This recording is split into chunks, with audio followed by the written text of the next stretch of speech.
Uso de la voz al equipo a favor. Buenos días, honorable jurado, contraparte y público en general que hoy nos acompaña. El día de hoy estamos aquí para debatir el siguiente tema: desaparición forzada. ¿Es legítimo el pago de las prestaciones laborales a los familiares de desaparición forzada? A favor.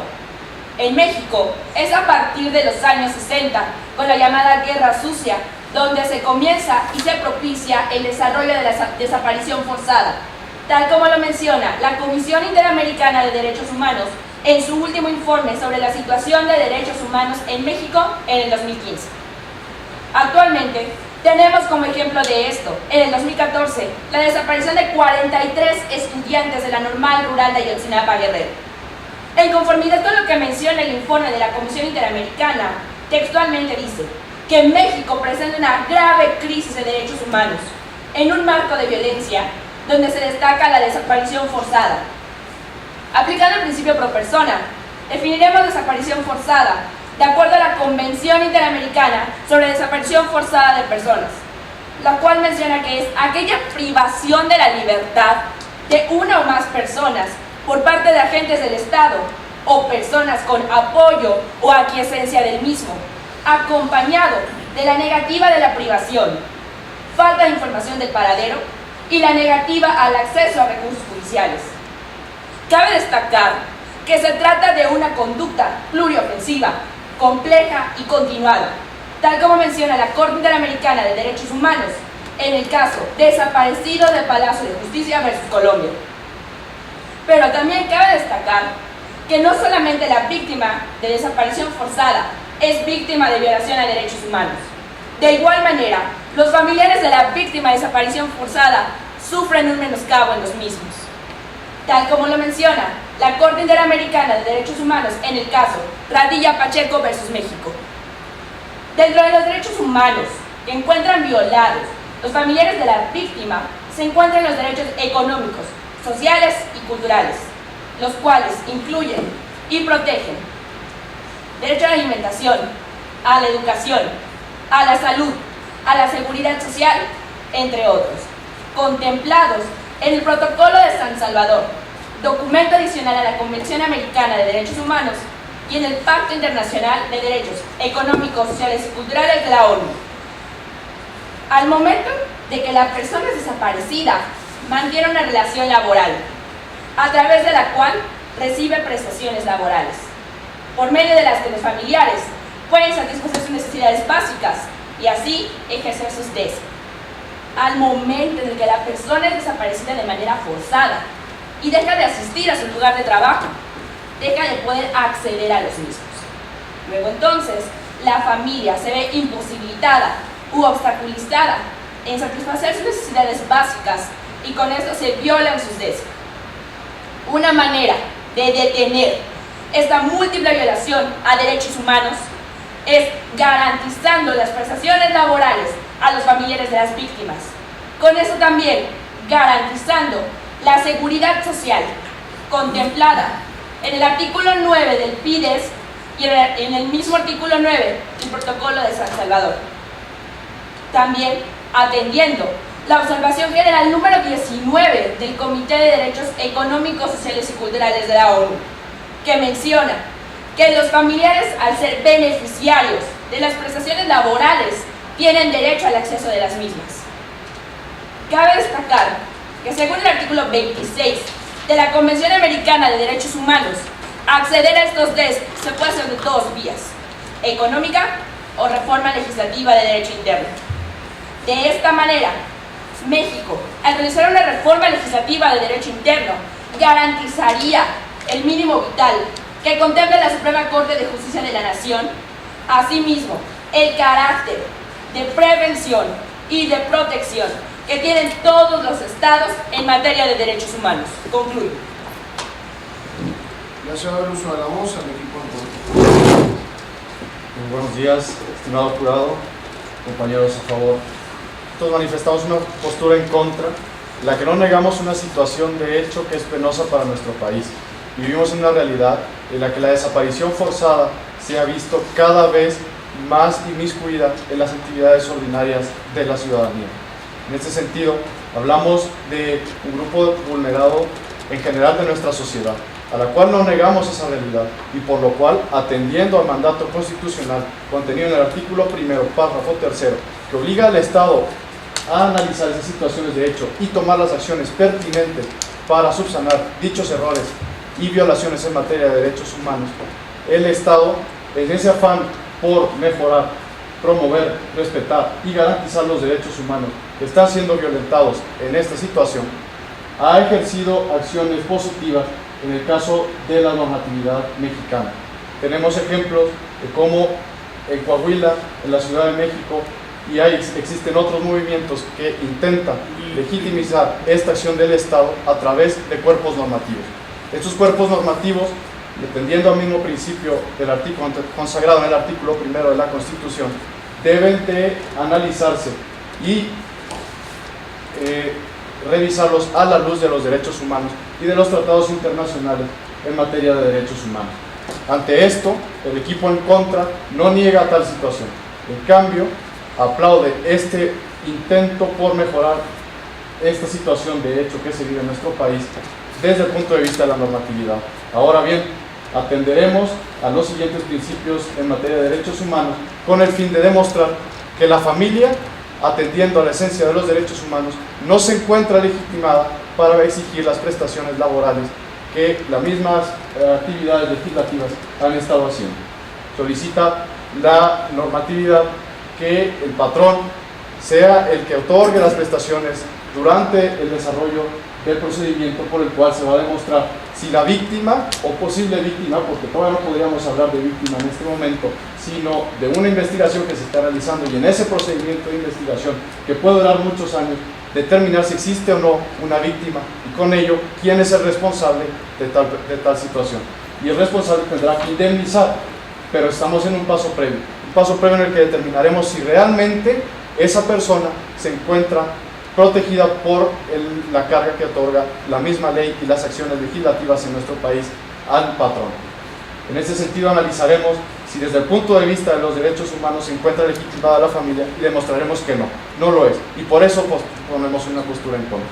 Igualmente demostraremos que hay una situación de hecho en nuestro país y atendiendo al derecho concreto de nuestra legislación mexicana, no se encuentra una concordancia entre lo que las acciones afirmativas proponen y lo que se vive en nuestro país. En este sentido, apelo a la tesis jurisprudencial L.40.A.5K del Cuarto Tribunal Colegiado de Circuito, el cual establece y reconoce que las situaciones de hecho no siempre coinciden con el derecho. Es lo que demostraremos igualmente en nuestra argumentación. Es cuanto. Se da el uso de la voz al equipo a favor. En agradeciendo los comentarios vertidos por la contraparte, cabe señalar que según la Corte Interamericana de Derechos Humanos, en el caso Rosendo Radilla en contra de México, los familiares sí son víctimas y este caso es sobre desaparición forzada, en su carácter de víctimas indirectas. Asimismo, la contraparte pues no ha vertido argumento jurídico alguno, por lo tanto, tocando el punto de la situación de derechos humanos en México, que expresó el último informe de la Comisión Interamericana de Derechos Humanos en México, cabe señalar que esta situación es una crisis en derechos humanos. Asimismo, el contexto actual en México, como bien es una situación de hecho, se tiene que tomar en cuenta.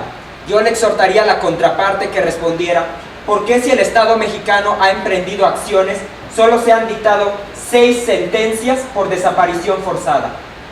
Asimismo, pues cabe realizar un análisis en el cual se tenga que evidenciar que el Estado mexicano no se ha mantenido a la vanguardia. Primeramente, porque tanto Naciones Unidas, el Grupo de Trabajo sobre Desaparición Forzada o Involuntaria de Personas, así como la Corte Interamericana de Derechos Humanos, la Comisión Interamericana de Derechos Humanos, ha exhortado al Estado mexicano a que estandarice el delito de desaparición forzada acorde a los estándares internacionales. Estos son la Convención Internacional para la Protección de todas las personas víctimas de desaparición forzada y la Convención Interamericana sobre Desaparición Forzada de Personas. Asimismo, en este informe se analiza que las víctimas, porque son víctimas los familiares, se encuentran en un estado de inseguridad e indefensión al momento de hacer válidos sus recursos efectivos, puesto que la comisión y el grupo interdisciplinario de expertos independientes señaló que las víctimas, cuando quieren hacer válidos sus recursos efectivos, presentan un ambiente de desconfianza debido a la situación de corrupción que se presenta en el sistema mexicano. Asimismo, pues el Estado mexicano presenta otros problemas que estos se enlazan a la cuestión de la protección a los familiares, en este caso por desaparición forzada. Uno de ellos es la falta de cifras. Con la falta de cifras vemos un quebrantamiento en el sistema de protección que está estableciendo el Estado mexicano. Y que si bien esta postura en ningún momento pues niega que el Estado debe intervenir al ser sujeto activo, cabe destacar que las medidas que se están implementando no son idóneas y no son necesarias por el Estado mexicano, puesto que las cifras y la falta de estas aúna a que no se puede acceder y no se puede estandarizar la gravedad de este contexto, lo que evidencia el grupo interdisciplinario de expertos independientes de la Comisión Interamericana de Derechos Humanos. Y todos sabemos aquí el contexto actual de la desaparición forzada.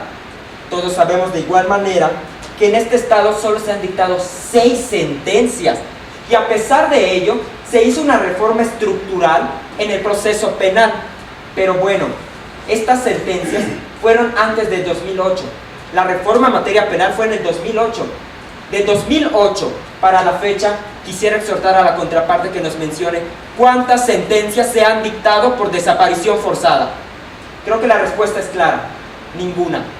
Y aún así que el Estado mexicano ha implementado tanto el protocolo para investigación de desaparición forzada, este aún se encuentra muy lejano al momento de concordar con los sistemas internacionales. Y atendiendo a la exhortación que hizo el grupo de trabajo de desaparición forzada o involuntaria de personas del Alto Comisionado de Naciones Unidas, la medida que se debe de tomar es una ley de declaración de ausencia por desaparición forzada de personas, pues esta contempla el carácter de protección inmediata a la familia y sus derechos humanos fundamentales. Concluyo. José Luis Ramos, al equipo en contra. Muy buenos días. Como ya no lo mencionaba mi compañero, con nuestra argumentación vamos a demostrar que a la luz de los derechos humanos, los familiares del trabajador desaparecido no se encuentran legitimados para recibir el pago de las prestaciones laborales. ¿Por qué? Vuelvo, para poder analizarlo desde un punto de vista de los derechos humanos, tenemos que comprender que al derecho humano al trabajo siempre le corresponde y va ligado íntimamente una contraprestación. ¿Por qué? Porque si negáramos esa contraprestación, entonces estaríamos incluso legitimizando la esclavitud. Ahora bien, esa contraprestación y el derecho al trabajo van tan íntimamente ligados que el derecho al trabajo incluiría la contraprestación y por lo tanto esa contraprestación sería un derecho humano. Entonces, una vez establecido esto, tenemos que recordar que una de las características de los derechos humanos es que es personalísimo. ¿Qué quiere decir esto? Que incide solo en la persona, no requiere de una alteridad, no requiere de otra persona que pueda violentar ese derecho o que tenga el derecho, pues, la obligación, de respetar ese derecho para que ese derecho exista en un principio.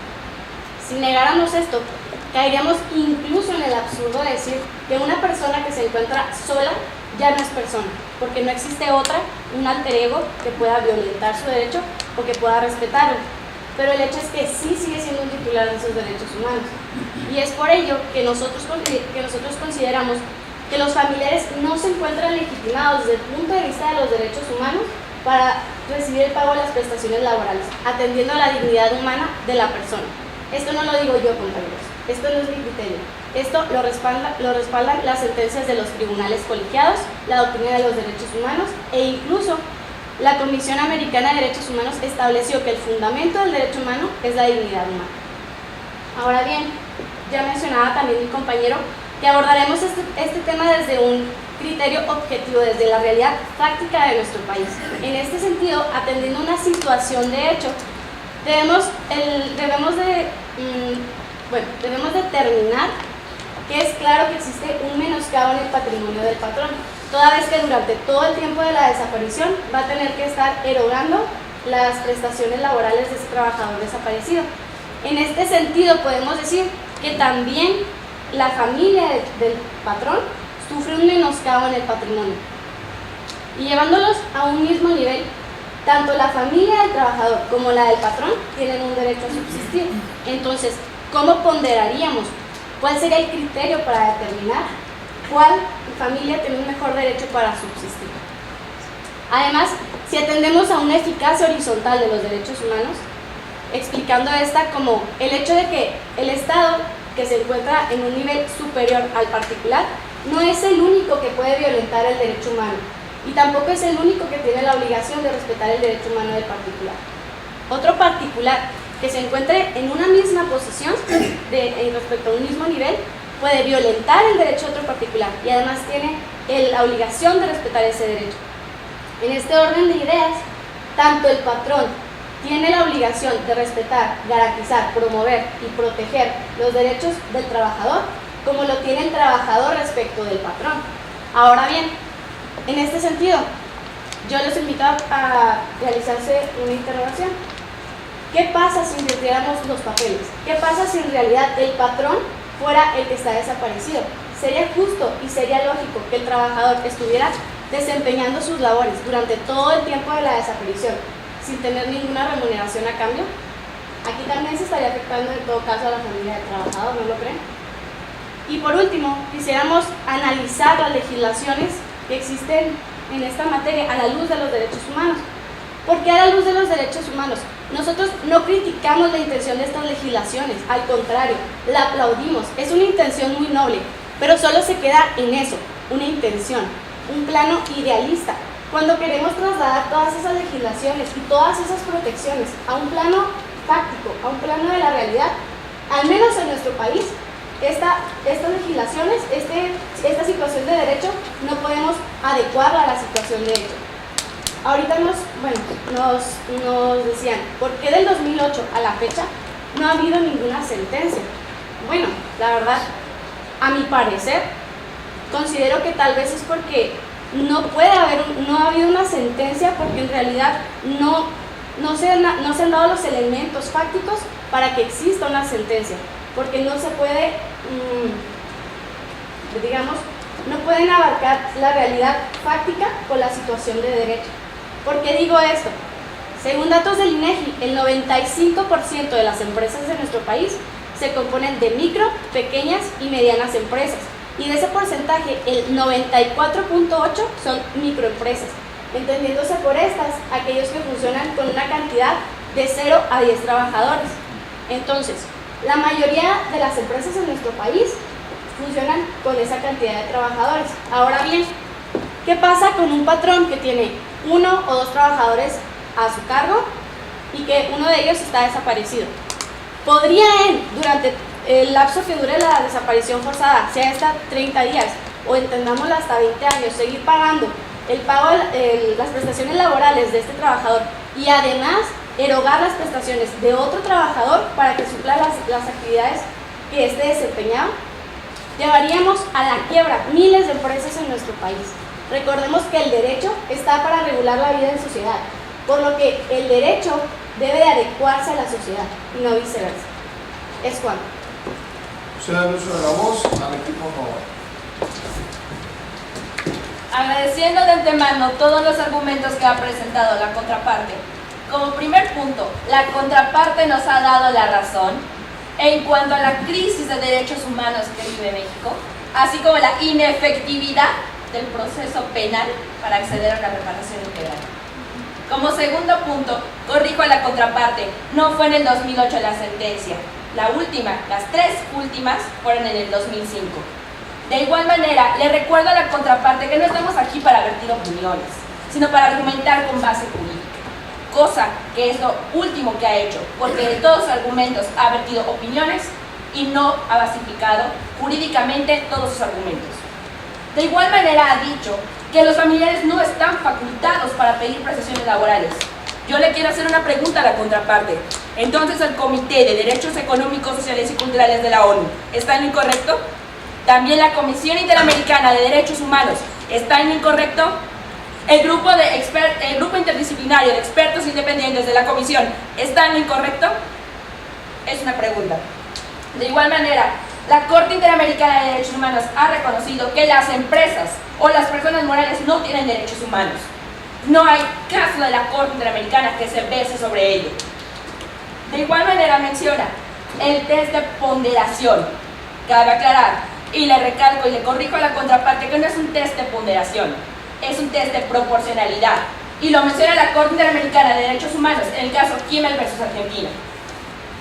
Hablando de ese test de proporcionalidad, la contraparte ha mencionado de un menoscabo al patrimonio del trabajador, del patrón, perdón.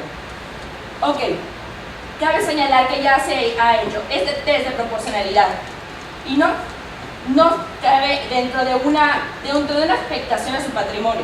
Primeramente, porque el acceso a las prestaciones laborales adquieren un carácter temporal, no son definitivas.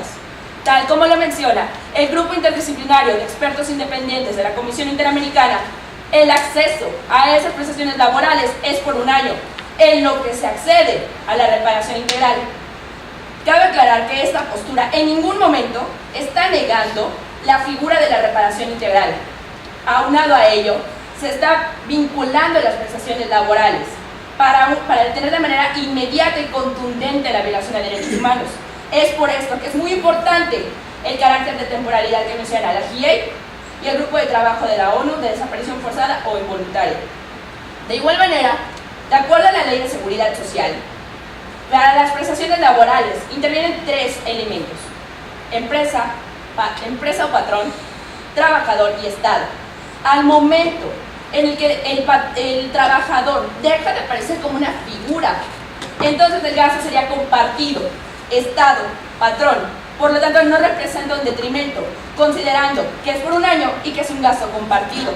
Le invito a la contraparte que me indique entonces cuál sería el detrimento que se estaría ocasionando.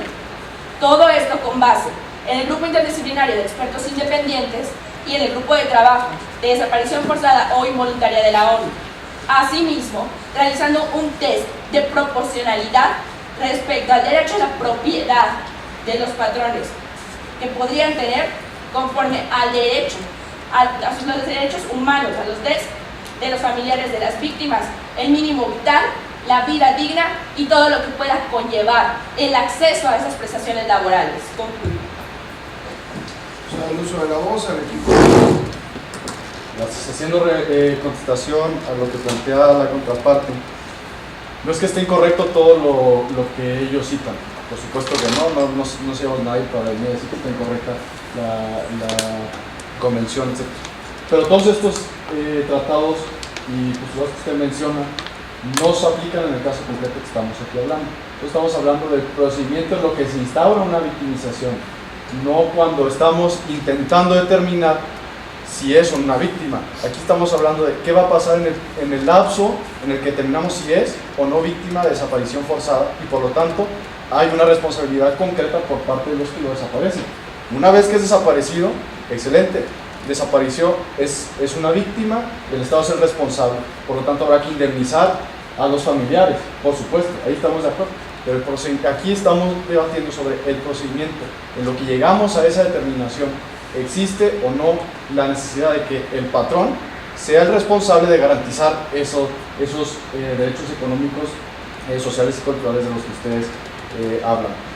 En este sentido, también atendiendo a lo que menciona el test de proporcionalidad, me parece que tendríamos que mencionar quiénes son los magistrados, quiénes son las personas que postularon ese test de proporcionalidad, ya que no queda sustentado de manera firme un test de proporcionalidad, sino que puede ir variando. Entonces me gustaría que nos digan exactamente a qué test de proporcionalidad es al que se están refiriendo para determinar que va a aplicar en todos los casos en este sentido.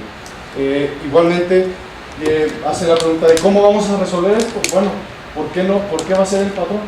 ¿Por qué ese test de proporcionalidad decimos que no es correcto? Pues es una cosa muy sencilla. Estamos hablando de, como digo, el dato, 95% de la economía en nuestro país se fundamenta en micro y pequeñas empresas. En este sentido, hablamos de que tenemos microempresas que representan la gran mayoría en este aspecto, y por lo tanto el patrón, al tener 2 o 3 o 4 empleados y al sufrir una desaparición de uno de esos empleados, va a tener que estar solventando constantemente durante todo el procedimiento en lo que vamos a determinar si es una víctima y por lo tanto fincar la responsabilidad del Estado. Ese procedimiento puede durar años, puede durar meses, ¿sí? Si estamos hablando de una microempresa en la que tiene a 2 trabajadores, ¿qué va a pasar con ese patrón? Quiero que me digan, ¿están de acuerdo con los derechos económicos, sociales y culturales? Bueno, pues aquí lo único que estamos promoviendo es una quiebra de la economía nacional.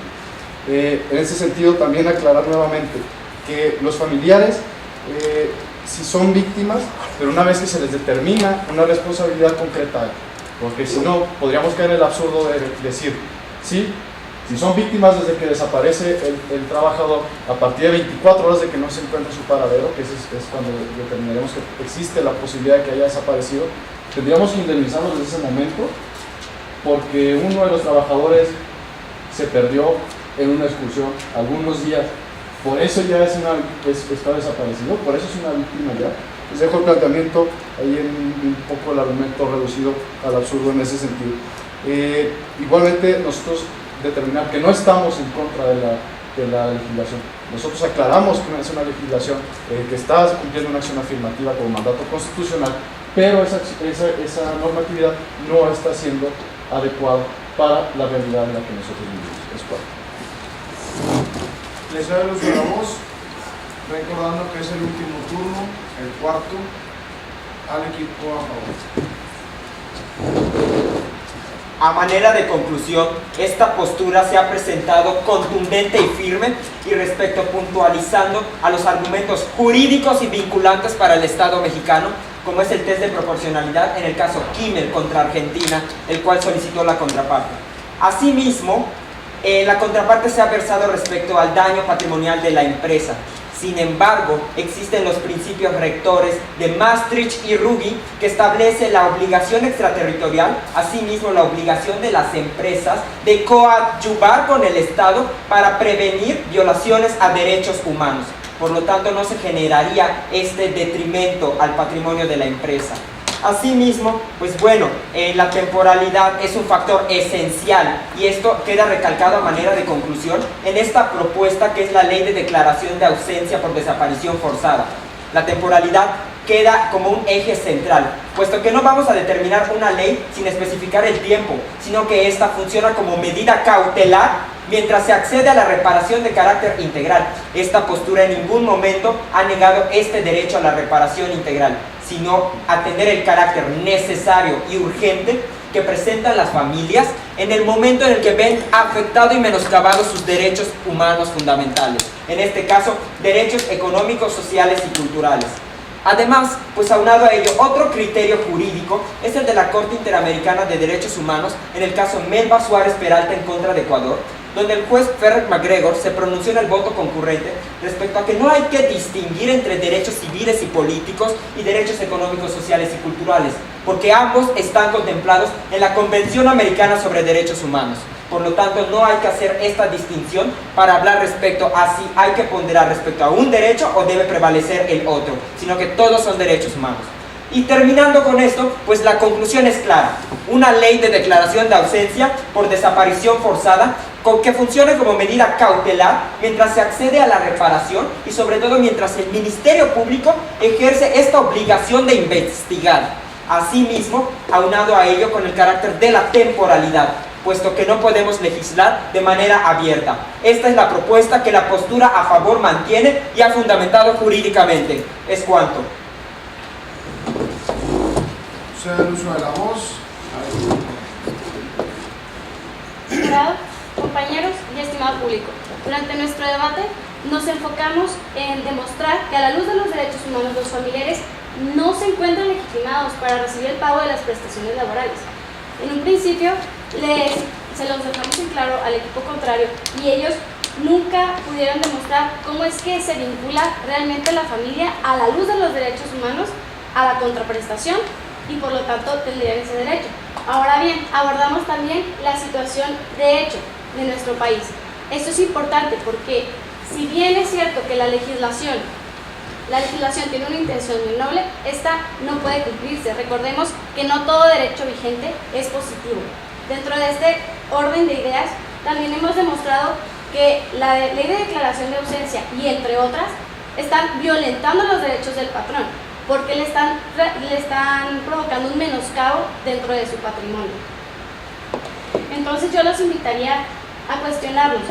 ¿Qué pasa con el Estado? El Estado tiene la obligación de reparar el daño, cierto, pero también tiene la obligación de garantizar la seguridad de la familia durante el tiempo que dure este procedimiento.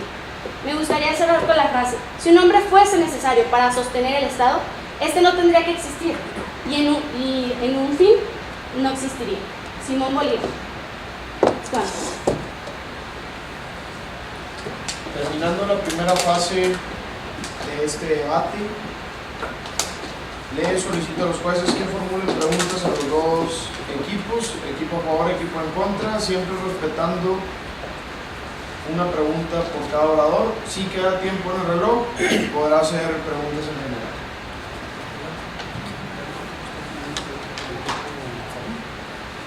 Bueno, aquí estoy elaborando una a favor precisamente. Después de que escucharon las intervenciones en otras rondas, me ha parecido interesante el ejercicio de ubicarlos a ustedes como si fueran juzgadores. Me parece interesante porque me revelaría el criterio que ustedes podrían asumir. Y la pregunta concreta sería para el orador 1. Si usted fuera juzgador, ¿qué resolvería si le plantearan que la obligación de pago de las prestaciones laborales a la familia del desaparecido involuntario por parte del patrón, ordenada por una ley local, como en el caso de Coahuila, resultara inconstitucional? Porque según la fracción décima del artículo 73 constitucional, esa facultad estaría otorgada al Congreso de la Unión. Agradeciendo de antemano su pregunta, señor juez, le contestaré de la siguiente manera. Como juzgador, consideraría los principios que ya hemos mencionado anteriormente, que vienen de estándares internacionales, que gracias a la reforma constitucional sabemos que podemos vincular al Estado mexicano, como son los principios de Maastricht y los principios rectores de las empresas con respecto a derechos humanos, que en su página 80 menciona que las empresas, independientemente del sector al que se dediquen, o si son transnacionales o nacionales, o cualquier otro elemento, tienen el deber, la obligación de coadyuvar con el Estado en cuestión de derechos humanos. Luego entonces, las empresas o los patrones actuarían, como ya mencioné, como coadyuvante del mismo, únicamente en lo que se accede a la reparación integral. Mas en ningún momento toda la responsabilidad recaería por parte del patrón, solamente funcionaría como un coadyuvante del Estado, cosa que es permitida. Entonces no representaría, pues, según a mi criterio, o por lo que entendí de su pregunta, alguna injusticia o alguna inconformidad por parte del patrón, suponiendo esta misma obligación o responsabilidad que tienen las empresas, pequeñas, medianas, grandes, transnacionales, o como lo quieran poner, de solidarizarse, del principio de solidaridad, para detener, prevenir o proteger derechos humanos.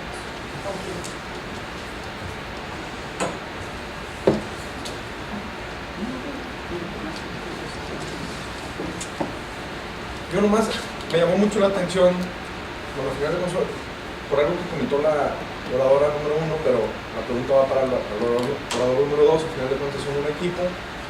Me llamó mucho la atención que abriste tu exposición haciendo mención a la desaparición de los 43 estudiantes de Ayotzinapa.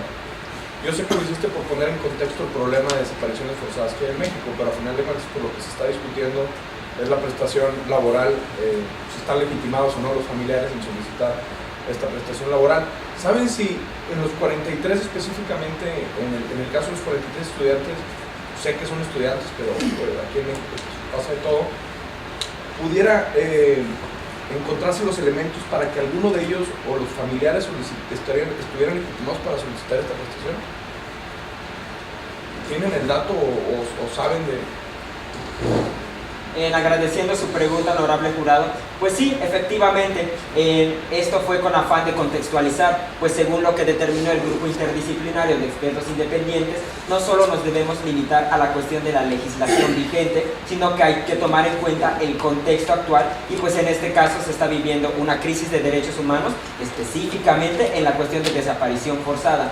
Y pues bueno, la cuestión de la contextualización va muy ligada a la recomendación de la CNDH 026/2001, que estableció también las medidas respecto al contexto de la guerra sucia, y pues acá se determinó que el Estado debería establecer medidas de igual manera para garantizar cuestiones no solo de prestaciones laborales, sino además de seguridad social, de alimentación, de educación, y en este caso pues aplicaría para los 43 estudiantes, pues si bien se está determinando sobre prestaciones laborales, no debemos dejar excluido por cuestiones de legislación y sobre todo por cuestiones de garantizar este mínimo vital de todas las personas físicas en este caso, pues para dejarlas excluidas. No se debería, sino hay que tomar en cuenta todo el contexto, aunado a ello quiénes pueden resultar afectados y aunado a ello determinar entre las cuestiones de la personalidad jurídica que se garantizaría en esta ley de declaración de ausencia. Concluyo.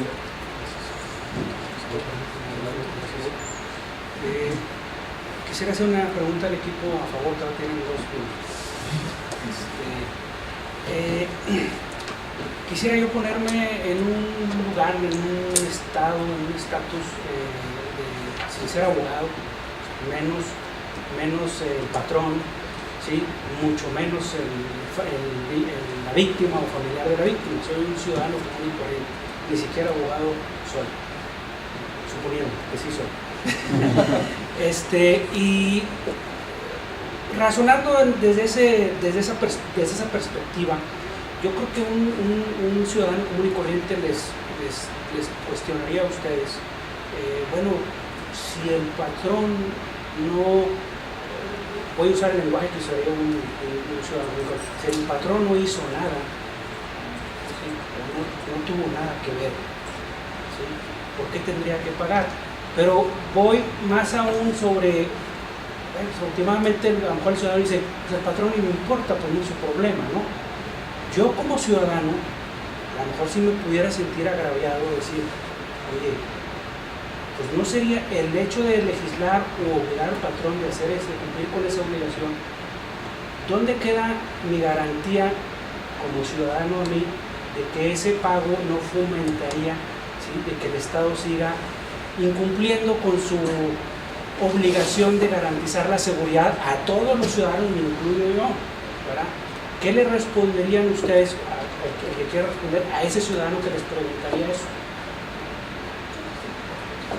Agradezco de antemano su pregunta, señor juez, muy interesante, es la primera vez que me lo preguntan. Y en efecto, lo que yo le respondería a ese ciudadano es que no necesariamente el hecho de que se pueda acceder a esas prestaciones laborales implicaría que el Estado cayera en el error de disminuir la seguridad social, la seguridad pública, como son la policía, la gendarmería, etc.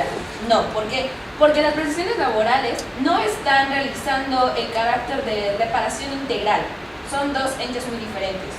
Entonces, las prestaciones laborales solamente se van a garantizar por un tiempo, por un año, como lo menciona el AGIEI. Durante este año, tal como lo menciona el AGIEI, tiene que responder el Estado mexicano. Según el segundo reporte de la AGIEI, el Estado mexicano tiene máximo de un año para responder acerca de desaparición forzada a través de una reparación integral, que sería, si concordamos, el mismo carácter de temporalidad que tienen las prestaciones laborales.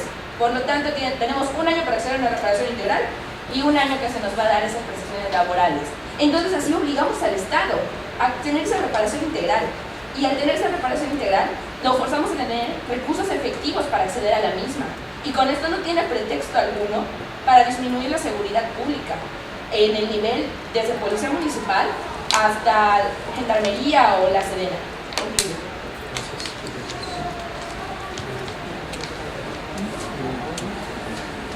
Pasamos con las preguntas al equipo de gobierno.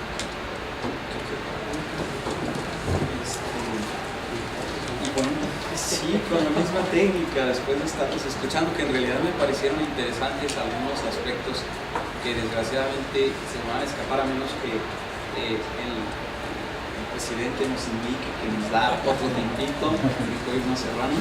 Sería una pregunta para usted concreta, al orador número 1. Otra vez un poquito como si se tratara de un juez que va a decidir un caso.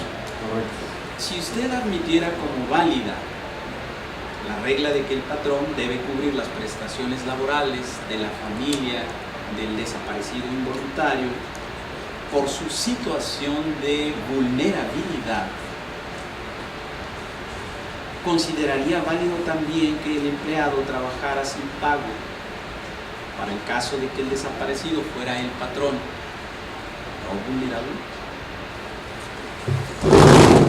Muchas gracias.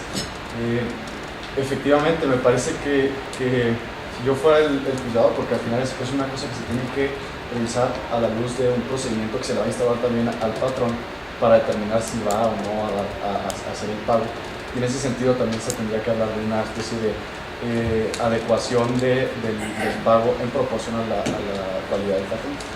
Ahora bien, es interesante lo que usted plantea, porque nosotros al legitimar, hablando de una eficacia horizontal de los derechos humanos, hablamos de que el patrón pues, es sujeto garante de los derechos humanos. Es decir, el artículo primero en su fracción tercera, en su párrafo tercero, está legitimando a los particulares, en este caso al patrón. Ahora bien, si el patrón, que es un particular al final de cuentas, es garante de esos derechos humanos, trasladado en el ámbito de del trabajador, me parece que tendríamos que aplicar el mismo criterio, o cuando menos yo plantearía la aplicación del criterio. Muy bien, el patrón está garantizando, está manteniendo, está haciendo un esfuerzo para que durante la resolución de la situación jurídica del trabajador desaparecido se resuelve para ver si hay una indemnización o no por parte del Estado o de las autoridades correspondientes, y el patrón está haciendo erogaciones para contratar a alguien más y mantener las prestaciones de este desaparecido, me parece que se encuentra igual de obligado el trabajador a hacer lo mismo, ¿verdad? O sea, sería como poner un poco en tela de juicio esta legislación, decir, es que la legislación así lo estaría permitiendo, está abriendo la puerta precisamente para tomar ese argumento en un sentido invertido para el trabajador. Aunque no fuera vulnerable, es que es la misma situación que para el patrón. El patrón no es el responsable, no es el que vulneró, no es el que realizó la desaparición, y de todos modos el Estado se está sirviendo de él para solventar aquí.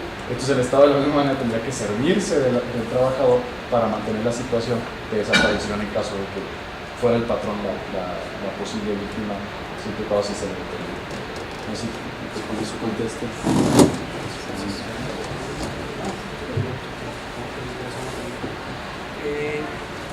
En relación al equipo en contra, me gustaría hacer una pregunta a Jan.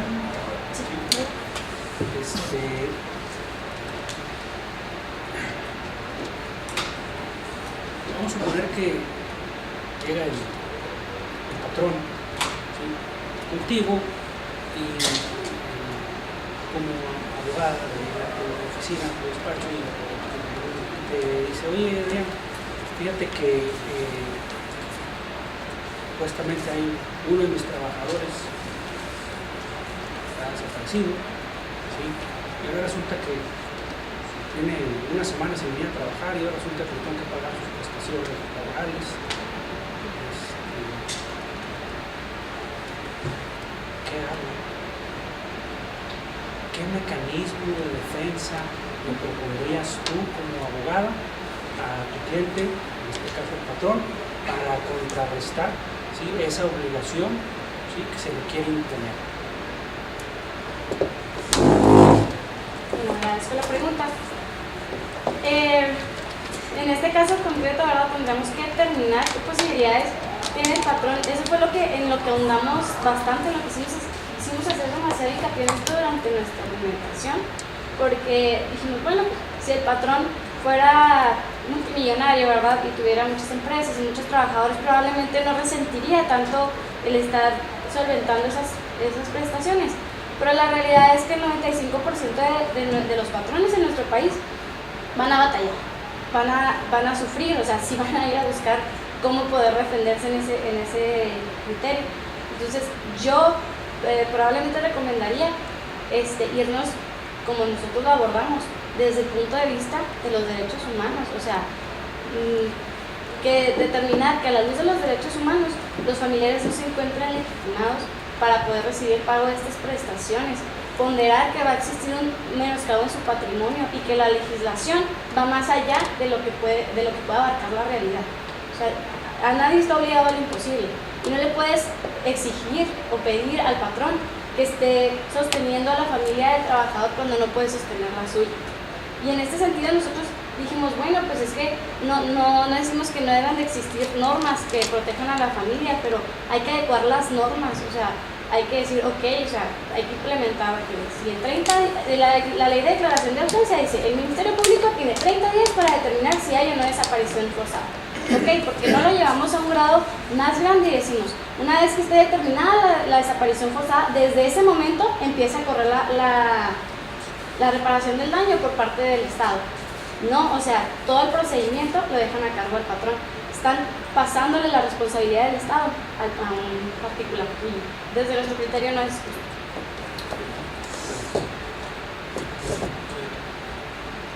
Ok, terminamos con la segunda fase, que son las preguntas. Les pido que abandonen la sala a los equipos correspondientes para que vean los pasos.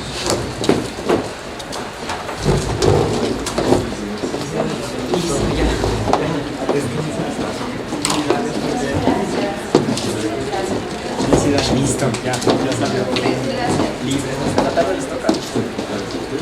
También la de dos. Cada resto de minutos. Bien, gracias. Bueno, en esta fase del certamen, evidentemente que la exigencia del esfuerzo es mayor. No es mi intención ponerlos nerviosos, pero eso es un hecho inevitable. De tal manera que, primero, felicitarlos porque se nota el esfuerzo de la preparación, aunque nunca debemos tirar la toalla, sino continuar. Si ya tenemos, para usar palabras muy comunes, un speech más o menos organizado, es conveniente que le demos una repasadita. Si nos toca otra vez el tema, hacer algunos cambios que me permitan hacer lucir, que vistan lo que yo estoy diciendo, porque finalmente es un certamen, decía, de argumentación jurídica, donde la expresión verbal pues, es la base fundamental de la idea que deseo transmitir.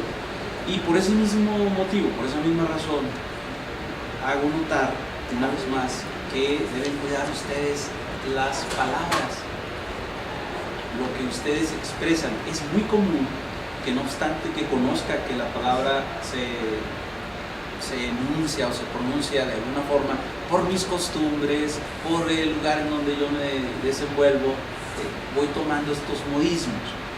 Escuché, por ejemplo, decir así, comillas, decir, o sea que, junto, por decir, o sea que. Tratemos de evitar este tipo de expresiones que yo voy siguiendo el argumento y cuando sucede eso me llevan la atención, mi atención se desvía. ¿Ok?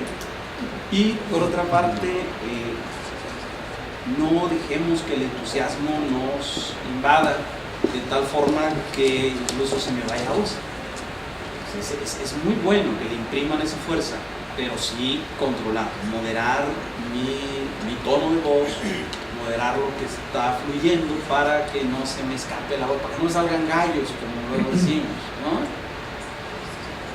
Y fulano de tal está incorrecto. Los nervios hacen presa de nosotros. Fulano de tal está en incorrecto. Y se repite 4 veces, ¿sí? 4 seguidas. La corte está en incorrecto, que esto está en incorrecto. Puede ser un estilo, puede ser la influencia de nuestro ambiente, pero cuidamos eso un poquito antes de entrar aquí a la competencia. Por lo demás, Los felicito, de verdad que se está subiendo el nivel, se nota, y sigan así. Esto les puede servir no solamente para este certamen, sino en la vida profesional. Gracias. Muchas gracias. Bueno, pues yo los felicito, la verdad, porque nos comentan que ya están en la segunda etapa de las semifinales. La verdad ya están a un paso de la final. Esperemos que los dos equipos estén ahí. A mí me gustó mucho el debate como ejercicio de deliberación, como de interacción discursiva, decía Habermas, ahora que lo mencionaron mucho el día de ayer. Lo vi muy completo, los dos equipos traen muchos argumentos, mencionan instrumentos internacionales, casos concretos. Lo que sí les recomendaría es, a veces, como un poquito en el tenor de lo que comentaba el doctor Francisco, traen tan armado su discurso que no se fijan a veces en las mismas contradicciones que caen en los otros equipos.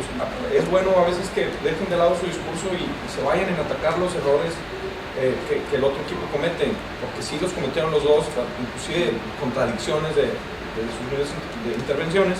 Entonces, saquen un poquito esa facilidad de dejar a un lado el discurso y empezar a improvisar, ¿no? Si tienen conocimiento del tema, se les va a hacer sencillo improvisar y atacar los errores del contrario. Por lo demás, la verdad, a mí me gustó mucho, lo disfruté bastante y esperamos verlos en la final. Gracias. Sí, gracias. En relación al equipo a favor, yo estoy muy